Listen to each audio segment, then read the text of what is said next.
திருவெண்காடு இந்த மாதிரி கோயில்கள் நடைபெற்றது. அப்படி நடைபெறும்போது காஞ்சிபுரம் இருக்கிற வல்லக்கோட்டை முருகன் கோயிலும் கும்பாபிஷேகம் நடைபெற்றது.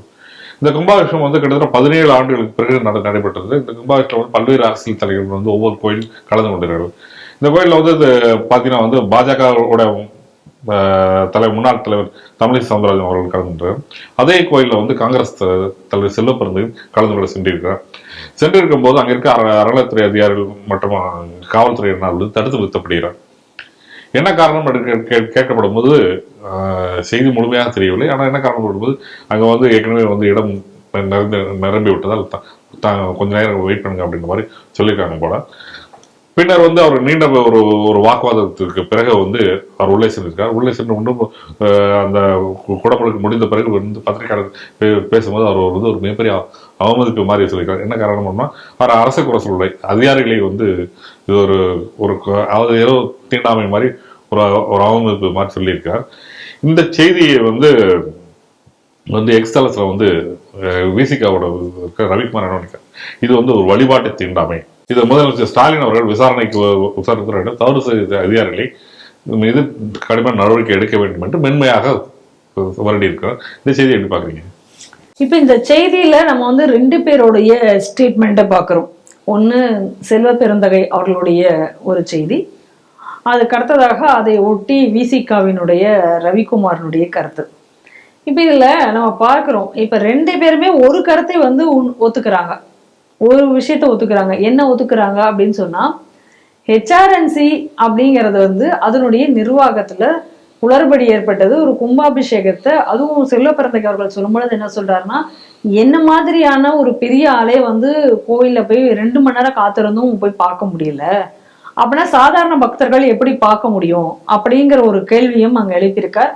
ஸோ அதுல இருந்து நமக்கு ஒரு தெளிவா என்ன தெரியுது அப்படின்னு சொன்னா, ஹெச்ஆர்என்சியினுடைய ஃபெயிலியரை இப்ப 2 பேரும் ஒத்துக்கிறாங்க. இவங்க 2 பேரும் யாரு? 2 பேருமே வந்து இன்னைக்கு திமுகவினுடைய கூட்டணியில அங்கம் வகிக்கக்கூடியவர்கள் தான். சரி, இந்த ஹெச்ஆர்என்சியினுடைய அமைச்சர் அப்படின்னு சொல்லக்கூடியவர் நம்மளால அவருக்கு ஒரு நல்ல அழகான அடைமொழியோட நம்ம அழைச்சிட்டு இருக்கோம், அடிச்சு விடு சேகர் பாபு அப்படின்னு சொல்லிட்டு. ஆனா வெளியில வந்து என்ன அவரை பத்தி என்ன சொல்றார்கள் அப்படின்னு சொன்னாச்சு அப்படின்னு சொன்னா, சேகர் பாபு மாதிரி ஒரு திறமையான அமைச்சரை வந்து நம்ம பார்க்க முடியாது, அவர் வந்து ஒரு காற்று போல அப்படி சுழன்று எல்லா இடத்துலயும் ஒரு வேலை பார்க்கிறாரு, அப்படிப்பட்ட ஒரு அமைச்சர் கீழே இன்னைக்கு இருக்கு அப்படின்னு சொல்லிட்டு சேகர் பாபு தான் இன்னைக்கு வந்து, இன்னும் சொல்ல போனா அந்த திமுக வட்டாரங்கள்ல அந்த அமைச்சர்கள் மத்தியில இன்னைக்கு ரொம்ப அதிக அளவுல பாப்புலராக இருக்கக்கூடியது ஒரு செயல்படக்கூடிய அமைச்சர் அப்படின்னு சொன்னா அது வந்து சேகர் பாபு தான் அப்படிங்கிற அளவுக்கு சொல்றாங்க. அப்ப அப்படிப்பட்ட அமைச்சரினுடைய கீழே வரக்கூடிய ஒரு துறை ஹெச்ஆர்என்சி, அங்கேயே இந்த நிர்வாகத்தை பத்தி அவங்களுடைய கூட்டணி கட்சிகளை இன்னைக்கு விமர்சனம் பண்ணக்கூடிய அளவுக்கு இருக்கு அப்படின்னு சொன்னா, நீங்க வந்து மற்ற அமைச்சரவை மற்ற துறைகள்லாம் எப்படி இருக்கும் அப்படிங்கிறத நீங்களே பார்த்துக்கோங்க. இவங்க நம்ம எதுவுமே நம்ம எக்ஸ்ட்ரா சொல்ல, அவங்க ஆட்களால இன்னைக்கு வெளி உலகத்துல பேசப்படுகிற கருத்துக்களை வச்சுதான் நம்ம இந்த கேள்வியை நம்ம கேட்கிறோம். ஸோ அப்ப ஹெச்ஆர்என்சிங்கிறது வந்து குளறுபடியாகத்தான் இன்னைக்கு செயல்படுகிறது அப்படிங்கிற ஒரு ஆஸ்பெக்டை நம்ம இதெல்லாம் பார்க்குறோம். அடுத்த ஆஸ்பெக்ட் வந்து ரவிக்குமார் சொல்லியிருக்கிறதுக்கு வருவோம். ரவிக்குமார் என்ன சொல்றாரு அப்படின்னா, இது வந்து ஒரு வழிபாட்டு தீண்டாமை, அதனால இதில் வந்து இந்த ஹெச்ஆர்என்சி அதிகாரிகள் மேல வந்து உடனடியாக நடவடிக்கை எடுக்கணும் அப்படின்னு சொல்லி இப்போ ஒரு விஷயத்த சொல்றாரு. இப்போ நம்முடைய கேள்வி என்னன்னா, வழிபாட்டு தீண்டாண்மை அந்த மாதிரியான ஒரு தீண்டாண்மை மனப்போக்கு நடந்ததா இல்லையா அப்படிங்கிற ஒரு பக்கம் வச்சுட்டு நீங்க ஒரு கேள்வி இப்ப நம்ம அவர்கிட்ட கேட்க வேண்டியிருக்கு. இப்ப இங்க வந்து இப்படி ஒரு கேள்வியை வந்து அவர் எழுப்புறாரு. ஆனா நம்ம கேள்வி என்ன அப்படின்னா, சேர்ல உட்கார சொன்ன காலங்களிலும் தரையில உட்கார சொன்ன, அதாவது சேர்ல உட்கார வைக்கப்பட்டார். யாரு? அவங்க தலைவர் தான் சேர்ல உட்கார வைக்கப்பட்டார், பிளாஸ்டிக் சேர் கொடுத்து உட்கார வைக்கப்பட்டார். அப்புறம் அது குறித்து பல விமர்சனங்கள் வரும் பொழுது ஒரு கட்டத்துல வந்து திருமாவளவனே மேடையிலேயே என்ன சொல்லிட்டாரு, எனக்கு சேரு சோஃபா அதெல்லாம் நான் வித்தியாசம் பார்க்குற ஆள் கிடையாது. ஏன்னா வேற வழி இல்லை, தனக்கு நேர்ந்த அந்த அவமானங்களை எப்படி நீங்க வந்து வெளி உலகத்துல, ஏன்னா எல்லாரும் அதை கேவலப்படுத்தி அதை பத்தி இப்படி ஒரு அவமானப்படுத்திட்டாங்களே, அப்பயும் ஒரு பேசாம இருக்காருன்னு கேள்விகளை கேட்கும்போது பதில் சொல்ல வழி இல்லாம, எனக்கு சோஃபானாலும் சேர்னாலும் ஒண்ணுதான், நான் வந்து அப்படிலாம் வித்தியாசம் பார்க்கறது இல்லை அப்படின்னு சொல்லி, எனக்கு எதா இருந்தா என்ன அப்படின்னு எல்லாம் அவர் பேசினார். அதாவது அது அவர் வேற வழி இல்லாம அந்த புலம்பலை கூட வந்து அவர் என்ன பண்ணிட்டாரு, ஏன்னா தொண்டர்கள் மத்தியில் ஏதாவது ஒன்று அட்ஜஸ்ட் பண்ணி ஆகணுமே அப்படின்னு வெளிப்படையா அவர் பேசினாரு. அப்பெல்லாம் வந்து இந்த தீண்டாமை பத்தி ரவிக்குமார் ஏன் பேசல? கேள்வி வருது இல்ல. அப்புறம் இங்க நம்ம பாக்குறோம் பட்டியல் இனத்தவர்களுடைய சேர்மன்களாக இருந்தாலும் சரி, அவங்க கொடியேற்ற கூட முடியாது, தேசிய கொடியேற்ற கூட இங்க வழி இல்லை, அவங்களுக்கு வந்து சேர் கிடையாது அவங்களுடைய ஆஃபீஸில் அப்படிங்கிறதெல்லாம் நம்ம பார்த்தோம். எலெக்டட் பர்சனாலிட்டிஸ்க்கு இந்த நிலைமை தான் இருக்குது அப்படிங்கிறத பார்க்குறோம். அப்போல்லாம் இந்த திமுகவை எதிர்த்து இவர் ஏன் கேள்வி கேட்கல? அப்போல்லாம் ஏன் இதை வந்து ஒரு தீண்டாண்மை அப்படின்னு சொல்லி ஒருவருக்கும் ஒன்று சொல்லியிருக்கலாமே? அவர் ஏன் அப்போ இப்போல்லாம் அதை பற்றிலாம் ஒன்றுமே அவர் பேசலையே. இப்போ திடீர்னு வந்து எங்கேருந்து வந்து இந்த வழிபாட்டு தீண்டாண்மை அப்படிங்கிறத ஒன்று பேசுகிறாருன்னு நமக்கு புரியல. என்ன காரணம் அப்படின்னு பார்த்தோம் அப்படின்னா, அந்த கோவில் கும்பாபிஷேகத்தும் போது எத்தனையோ ஆயிரக்கணக்கான மக்கள் அந்த கும்பாபிஷேகத்துக்கு கோயிலுக்கு போயிருக்காங்க. அந்த கோயில்ல என்ன ஒருத்தர் நீ என்ன ஜாதின்னு கேட்டா உள்ள விட்டுட்டு இருந்தாங்க? எல்லாரும் தான் இயல்பா போனாங்க, எல்லாரும் இயல்பா சாமி பார்த்தாங்க, வந்தாங்க. கூட்டம் அதிகமாக இருந்தது. அந்த கூட்டத்தை வந்து ஒதுக்கி விட ஆள் இல்லை முறைப்படி அதை அனுப்ப தவறியதை HRNCன்னு சொல்றது செல்ல பிறந்தகை சொல்றார். அது சரி, அது HRNCயினுடைய ஒரு குறைபாடை இன்னைக்கு அவருமே வெளிக்காட்டியிருக்கிறார். ஆனா இது தேவையே இல்லாம இவர் ஏன் வந்து அந்த இடத்துல ஒரு தீண்டாமையை கொண்டு வந்து புகுத்துகிறார்? அப்ப அந்த தீண்டாமையை எங்க புகுத்துறாருன்னு நீங்க நல்லா பார்க்கணும். அதை தான் நம்ம இந்த இடத்துல பார்க்க வேண்டியது. கோவில்கள்ல கொண்டு வந்து அந்த தீண்டாமை அப்படிங்கிற வார்த்தையை அவர் புகுத்துறார்.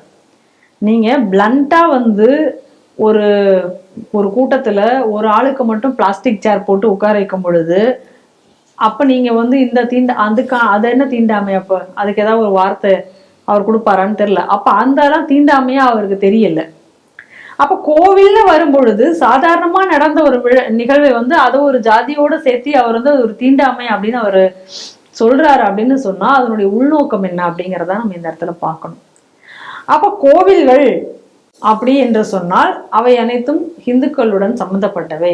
அப்ப அந்த இடத்துல தீண்டாமை தான் இருக்கிறது அப்படிங்கிறத ஒரு அரசியலை அந்த இடத்துல உள்புகுத்துறதுக்காக இதை செய்யறாரு அப்படின்னா இவங்க எல்லாம் வந்து வேற மதத்திற்கு ஏஜென்ட்டுகளாக செயல்படுகிறார்களா இல்லையா? இதுதான் நம்ம இந்த இடத்துல முக்கியமா நம்ம பார்க்க வேண்டியது. இன்னும் எத்தனையோ மக்கள் அங்க கோயில்ல போயிருக்காங்க. அப்ப அவங்களெல்லாம் என்ன கேட்டு உள்ள விட்டுட்டு இருக்காங்க. அப்ப எங்கிருந்து வந்தது இந்த திங்கிங் அப்படிங்கும் பொழுது இதுதான். ஏன்னா இன்னைக்கு இந்த தீண்டாமை உண்மையிலேயே இந்த வன்கொடுமை இன்னைக்கு தமிழகத்துல அங்கங்க நடந்துட்டு இருக்கு. அப்ப அங்கங்க நடந்துட்டு இருக்கிற சம்பவங்கள் எல்லாம் இவர் வாய் திறக்கவே இல்லை.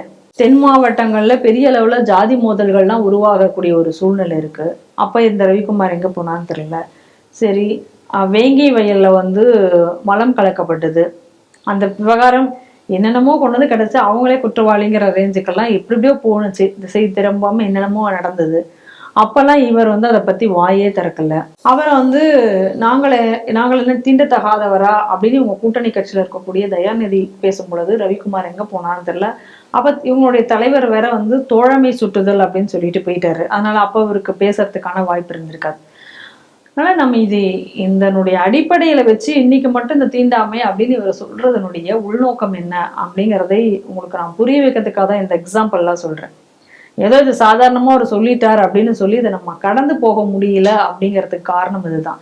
ஆக மொத்தம் இந்த சமுதாயத்தை வந்து நாங்கள் வந்து உயர்த்த போகிறோம் அப்படிங்கிறதுக்காக இவர்கள் வரல. ஏன்னா தெளிவா வந்து எத்தனை சீட்டு கொடுக்க போறாங்க இப்போ வரைக்கும் கூட எத்தனை சீட்டு அது எலெக்ஷன் வரும் பொழுது பாத்துக்கலாம். அவங்க வந்து சீட்டு நம்ம அதிகமா கொடுக்கணுங்கிறதுக்காகலாம் நம்ம வந்து கொடுக்கல அப்படின்னா அந்த கட்சியை விட்டுலாம் நம்ம வெளில போறது இல்லை. ஏன்னா ஏன்னா அவருக்கு நல்ல ஒரு விஷயம் தெரிஞ்சிருச்சு. தமிழகத்திலே அவர் துணை முதல்வராக ஒருபோதும் அவரை ஆக்க மாட்டார்கள் என்பது அவருக்கு தெளிவா தெரியுது. அதனாலதான் உடனே என்ன சொல்றாரு, நான் பிரதமர் ஆகணும்னு தான் நினைக்கிறேன், இதெல்லாம் எனக்கு என்ன அப்படின்னு அவர் சொல்றாரு. அப்ப நம்மளுடைய என்ன கேள்னா, ஒருத்தர் வந்து இங்க ஏற்கனவே கூட நம்ம நல்ல ஞாபகம் இருக்கும், நேர்களுக்கு ஞாபகம் இருக்கா அப்படின்னு தெரியல, வன்னியரசு வந்து ஒரு பேட்டியில வந்து வெளிப்படையாவே சொன்னார், எங்களுக்கு வந்து அதாவது ஒதுக்கப்பட்ட தொகுதிகள்ல தவிர மற்ற தொகுதிகள் எல்லாம் வந்து சீட்டு கொடுக்க மாட்டாங்க. கருணாநிதி சொன்னதாக வன்னியரசு சொன்னதை நம்ம ஞாபகப்படுத்தி பார்க்கணும் இந்த இடத்துல. அப்ப வன்னியரசு அந்த சமயங்கள்ல சொல்லும் பொழுது ரவிக்குமார் எங்க போனாரு? தேர்தல் தீண்டாமை அப்படின்னு அப்பெல்லாம் நீங்க சொல்லியிருக்கலாமே. அப்ப அதையெல்லாம் எதிர்த்து போராடி நீங்க அந்த சமுதாயத்திற்கு உரிய அந்தஸ்தை நீங்கள் ஏன் வாங்கி தரவில்லை? இந்த மாதிரி எவ்வளவோ பிரச்சனைகள் இங்க நடந்துட்டு இருக்கு. அப்ப அதை பத்தி எல்லாம் வாய் திறக்காமல் இன்னைக்கு இதை பத்தி மட்டும் பேசுகிறார் என்றால் இந்த உள்நோக்கத்தோடு தான் பேசுகிறார் என்றே நாம் எடுத்துக்கொள்ள வேண்டியிருக்கிறது. அடுத்ததா இன்னைக்கு வந்து ரெண்டு பேரும் ஒரு விஷயத்த நான் ஃபர்ஸ்டே சொல்ல மாதிரி ஹெச்ஆர்என்சியினுடைய ஃபெயிலியரை இங்க சுட்டி காட்டிருக்காங்கிறத பாக்குறோம். அதற்கும் ஒரு காரணம் இருக்கு. ஏன்னா இப்ப எலெக்ஷன் நெருங்க போகிறது.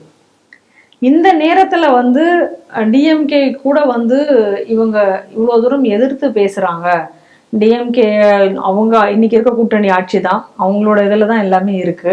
இருந்தும் இதை எதிர்த்து இவ்வளவு தூரம் பேசுறாங்க அப்படின்னா இன்னைக்கு டிஎம்கேனுடைய ஒரு பலவீனத்தையும் இது காட்டுவதாக நான் பாக்குறேன். ஏன்னா இப்பதான் சீட்டுக்களை எல்லாம் பேரம் பேச முடியும். இப்ப ஏற்கனவே விசிகா எங்களுக்கு இவ்வளவு கட்சி இவ்வளவு சீட்டுகள் வேணும் அப்படின்னு சொல்லிட்டு அதை வந்து ஒரு வித்தியாசமான முறையிலேயே வச்சுக்கிட்டு இருக்காங்க. ஒரு அதுக்கு ஒரு சர்ச்சைக்குரிய, ஏன்னா யாராவது ஒரு ஆளை பேச வச்சு திரும்ப உடனே இல்ல பாத்துக்கலாம் அப்படிங்கிற மாதிரி ரெண்டு பக்கமும் அதை வந்து சமரசம் பண்ணி ஆனா எங்களுக்கு சீட் அதிகம் வேணுங்கிறது ஒரு இன்டைரக்ட் மெசேஜாவே கொடுத்துட்டு இருக்கிறத பாக்குறோம்.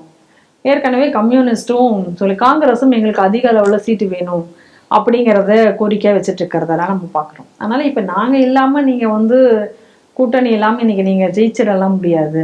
அப்ப எங்களுடைய இது தேவை இருக்கு. அப்ப எங்களுடைய பலம் எங்களுடைய ரெப்ரசன்டேஷனையும் நாங்க காமிச்சாதான் நம்ம எலெக்ஷன் டயத்துல உபயோகப்படும் அப்படிங்கிற ஒரு காரணத்திற்காகவும் இதை அவர்கள் பேசியிருக்கலாம் என்றே தோன்றுகிறது. மொத்தத்துல வந்து இந்த ஹோல் செய்தி இதை வச்சு நம்ம பார்க்கும் பொழுது ரவிக்குமார் அவர்கள் பேசினது வந்து நிச்சயமாக இந்து மதத்தின் மீது வேண்டுமென்றே ஒரு திட்டமிட்டு, அதாவது கோவில்கள் அந்த இடத்துல தீண்டாமை இருக்கும் அப்படிங்கிறது வேண்டுமென்றே திணிப்பதாகத்தான் நான் பார்க்கிறேன்.